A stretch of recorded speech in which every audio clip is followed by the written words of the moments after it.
네, 또 주초입니다. 자, 그렇기 때문에 채권 시장 입장으로 또 우리 시장 한 주 동안 어떻게 흘러갈지 알아보도록 하겠습니다. 하이투자증권의 김명실 연구위원입니다. 안녕하십니까? 네, 안녕하세요. 네. 자, 현재까지 채권 시장의 흐름 어떻게 보고 계십니까? 네, 최근 채권 시장은 지난주에 이어 지난주도 금리 상승 압력 굉장히 강하게 나타났습니다. 지난주 미국 국채 금리는 연준이 예상보다 기준금리를 더 많이 올릴 수 있다라는 인식이 강화되면서 2년물 금리가 4.9%를 뚫었고요. 10년물 금리도 4%를 웃도는 수준까지 올랐습니다. 특히나 10년 금리가 4%를 돌파하는 건 작년 11월 달 이후에 처음이고요. 국내도 크게는 다르진 않습니다. 국고채 3년물 금리가 3.79로 일주일 전보다 23bp 올랐고요. 같은 기간 10년물 금리도 3.77로 25bp 정도 올랐습니다. 미국 국채 금리가 4%를 뚫고 올라갔기 때문에 장기물 중심으로 채권시장 약세 압력 커졌습니다. 주요 근거는 미국 개인 소비 지출 PCE 지표가 시장 예상치를 상회한 영향들이 가장 컸고요. 이로 인해서 미시간대 소비자 심리 지수도 1년 기대 인플레이션 지수가 치솟는 우려를 반영되면서 시장 약세를 주도했다라고 볼 수 있습니다. 네. 자, 전반적으로 이제 금리와 관련된 우려가 시장에 계속됩니다. 자, 그런 가운데 오늘 이슈 보도록 하겠는데요. 키워드로 주셨던 것이 이제 역캐리 해소의 파급 효과였습니다. 좀 자세히 설명 들어볼게요. 네, 제가 생각하기에는 역캐리 해소가 상당 부분 의미가 있다라고 보고 있습니다. 작년 11월 달 이후에 채권 시장에서는 국고채 3년이랑 CD 91일물 간의 역캐리 현상이 3개월 동안 지속이 됐고요. 이제 지난주부터 해소가 되는 분위기가 발생하고 있습니다. 그동안 역캐리가 지속될 수 있었던 가장 큰 이유는 아무래도 연내 기준금리 인하 전망이 강화됐기 때문이고요. 다만 시장에서는 가장 낙관적인 시나리오로 접근한다고 하더라도 금리 인하까지는 최소 6개월 이상 소요되기 때문에 그 기간 동안 기간 수요가 역캐리를 감내하기는 조금 어려웠습니다. 그리고 최근에 미국 국채시장 분위기가 연준의 긴축 기간이 시장 예상보다 길어질 수 있다는 데 집중하면서 국내 통화 정책에도 부정적인 영향을 미쳤고요. 그로 인해서 단기 선물 시장에서도 확인되듯이 금리 인하에 대한 가능 시기가 기존 9개월 뒤에서 12개월 뒤로 이연되면서 결국 단기 금리의 조정이 발생했고요. 이로 인해서 현재 국내 채권 시장은 역캐리가 해소됐습니다. 역캐리 해소로 인해서 가장 영향을 받을 수 있는 섹터는 크레딧이고요. 크레딧 시장의 강한 매수 심리는 점차 소강될 것으로 보고 있습니다. 작년 11월 이후 역캐리 상황이 발생하면서 기관들은 조금이라도 높은 금리를 얻기 위해서 크레딧 채권들을 그동안 적극적으로 매수해왔고요.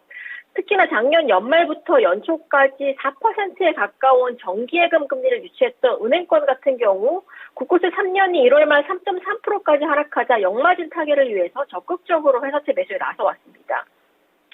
이로 인해서 주요 크레딧 스프레드는 11월 말 대비해서 100에서 최대는 150bp가량 축소되면서 크레딧 시장의 초강세가 시현됐고요. 하지만 이제 저번 주부터 역캐리가 해소되면서 은행과 같은 주요 기관들의 크레딧 채권 매수 유인은 자연스럽게 감소할 것으로 보고 있습니다. 역캐리 해소와 함께 단기 금리의 커브는 점차 정상화될 것으로 보여지고 있고요. 회사채 시장의 선호 열기는 금리 인하에 대한 재료가 확실해지기 전까지는 다소 소강될 것으로 보여지고 있습니다.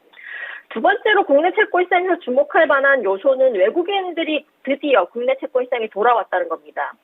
금융감독원 발표자를 기준으로 1월 중에 외국인들은 3.4조 원 원화채권을 순매도했다가 2월달 기준으로 월 누적 순매수 플러스 2조 원을 기록하면서 순매수세로 돌아섰습니다. 1월 중에 1,000억 원 이상 외국인의 매도 종목이 대부분 23년 연내 만기에 집중했다면 2월 달에 외국인이 가장 많이 샀던 채권 듀레이션은 10년 이상의 장기 채권입니다. 1월 대비 외국인들의 장기 채권 선호 굉장히 주목할 만한 포인트일 것 같고요. 특히나 외국인들의 선호 듀레이션 조정 현상의 이유에 대해서 조금 더 고민을 해보면 아시다시피 빠르면 올해 3월 말 그리고 늦으면 9월 중 한국의 WGBI 최종 편입 가능성들이 굉장히 유력한 상황입니다. 만약에 국내 원화채권 시장이 WGBI에 최종 편입된다면 지금 WGBI의 잔존 듀레이션은 9.6년 정도 되고요. 현재 외국인들의 국고채 보유 듀레이션은 7년밖에 안 되기 때문에 지수 편입 시 외국인들의 원화채권, 특히나 장기 채권에 대한 선호는 현재 대비해서 훨씬 더 확대될 수 있는 가능성들이 굉장히 크다라고 보고 있습니다. 이런 점들은 중장기적으로 국내 장기 채권 금리의 하방 압력으로 작용할 수 있다고 보고 있고요. 마지막으로는 아까 앞서서 말씀드렸다시피 현재는 아직까지 고용이라든지 추가적인 지표 확인이 필요하기 때문에 연준의 통화 정책과 관련된 불확실성은 계속적으로 채권 시장의 부담 요인으로 작용을 하고 있습니다. 그래서 단기적으로 채권에 대한 전략들을 고민해보면 방향성 베팅보다는 커버 전략이 필요한 시기라고 보고 있고요. 현재 국내 채권 시장은 한국의 기준금리 인상 사이클은 잠시 종료되었다라고 보고 있지만 연준의 정책금리 인상은 적어도 상반기까지는 계속될 수 있다는 불안감이 지배적입니다. 추가로 연내 연준의 금리 인하 가능성도 일단은 불확실해진 상황이기 때문에 작년 11월 달부터 1월까지 경험했던 금리 급락이 쉽게 재현되기는 어려워 보이고요. 다만 방향성이 불안하다고 해서 손을 놓고 있을 수만은 없고요. 특히나 물가와 경기에 대한 논란이 극대화되는 3월에서 4월 정도의 금리 방향성은 더욱더 모호해질 가능성들이 크다라고 보고 있습니다. 따라서 변동성 확대에 대비한 커버 전략을 조금 추천드리고요.